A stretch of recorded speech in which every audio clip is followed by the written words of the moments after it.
নমস্কার, আমার নাম সত্যবতী। আমি ব্যাঙ্গালোরে থাকি। আমার একটি মেয়ে। ছোটবেলা থেকেই আমার মেয়ে খুব বুদ্ধিমতী ও পরিশ্রমী ছিল। আমার মেয়ের একমাত্র স্বপ্ন ছিল ডাক্তার হওয়া।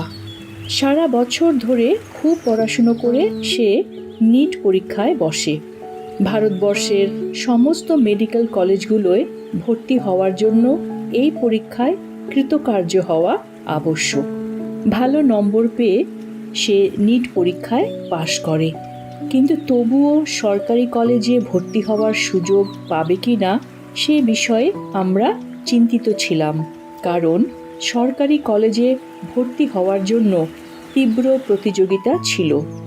বেসরকারি কলেজে ভর্তি করানোর সামর্থ্য আমাদের ছিল না। সেই জন্য আমাদের প্রচণ্ড চিন্তা হচ্ছিল, ভয় হচ্ছিল, কষ্ট হচ্ছিল। আমাদের মেয়ের স্বপ্নই না রয়ে যায়। সেই সময় আমরা শ্রী আম্মা ভগবানের শরণাগত হয়ে শ্রদ্ধা ভক্তির সাথে সহস্রনাম হোমে অংশগ্রহণ করি। হোমের সংকল্প আমাদের একটাই ছিল, আমাদের মেয়ে যেন ভালো সরকারি মেডিকেল কলেজে ভর্তি হয়ে যায়। কিছুদিন পরই কাউন্সেলিংয়ের ফল এসে যায়। শ্রী আম্মা ভগবানের কৃপায় আমাদের মেয়ে খুব নামকরা একটি সরকারি মেডিকেল কলেজের সিট পেয়ে যায়। আমাদের পুরো পরিবারের জন্য এটি এক বিশেষ চমৎকার ছিল।